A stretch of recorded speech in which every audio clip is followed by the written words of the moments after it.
Good morning, buzzers. Sorry it's taken me so long to get this video together. Been sick. Still a little bit sick, but I'm getting better. I guess maybe if I took a day off of work, I would not be so sick for so long, but that's life. I don't usually have a mustache. I don't aspire to look like a 70s porn star, but my upper lip is so raw from blowing my nose for 2 weeks that I can't even shave, so that's that. Anyway, so here's my deal. I thought this would be a really cool idea for people to get to know each other. I've been on the buzz for a long time. I took a 2-year hiatus off the buzz after my wife died, and then kind of got back on there. So I've been lurking in the shadows for a long time, and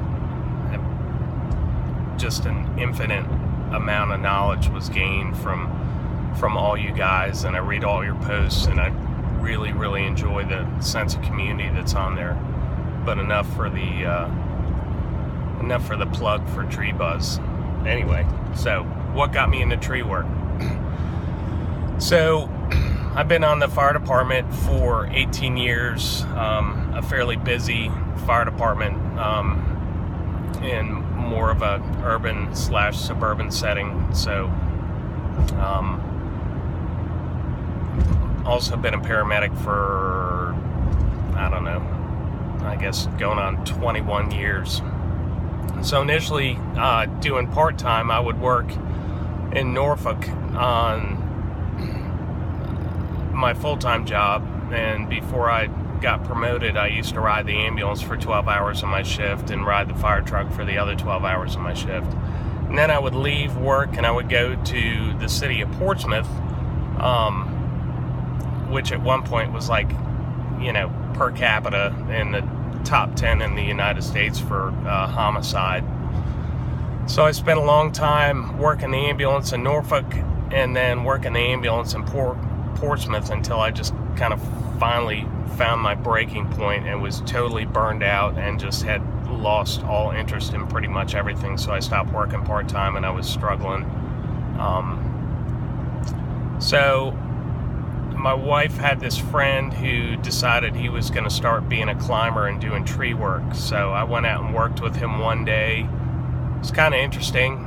He wrapped his leg up in the rigging and had a huge log on it, and I had to cut his rope. And then I'm standing on the roof of a garage. When I cut the rope, the huge log went through the roof of the garage, and I was kind of like, yeah, this tree work stuff, this is just not cool. So after he recovered from that injury, he asked me to come out and work for him on another job. So he was being subcontracted by this guy that had a lawn service. And this guy asked me if I ever thought about doing tree climbing, because he knew my history in the fire department and figured I knew what I was doing with ropes and so on and so forth. And basically I was like, nah, I don't think so. It's a little much for me. So he reached in his pocket and pulled out this wad of money and said, I'll pay you $20 an hour under the table to climb, and I'll pay you cash at the end of the day every day. And I was like, well, I guess I could try that. So after not having to hit my bank account for about a month, it seemed like a logical, decent part-time job. Didn't seem so bad.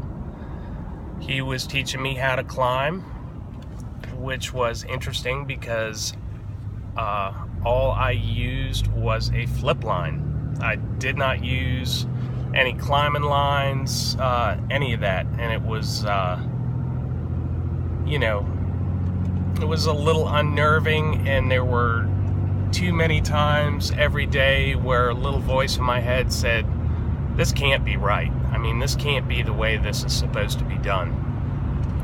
So after a couple literally a couple near-death experiences, one of which I really should be dead. I decided that this just can't be the way to do it.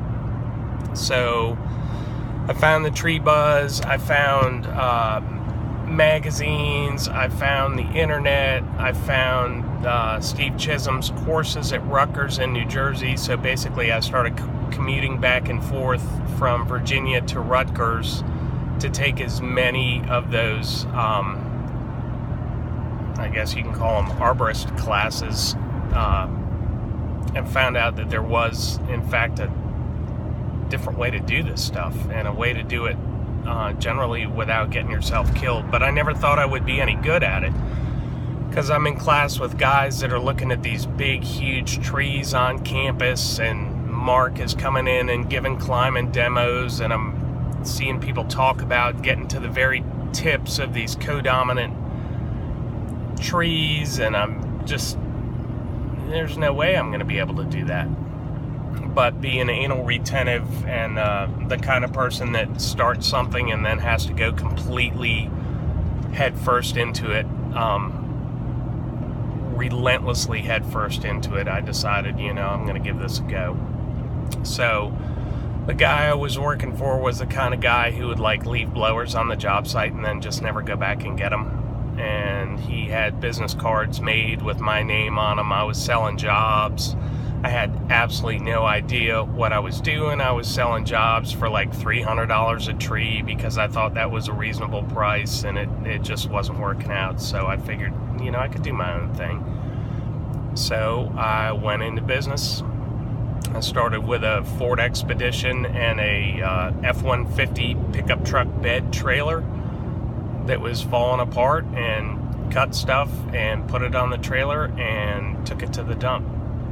And then I decided that just wasn't working, so I started buying stuff.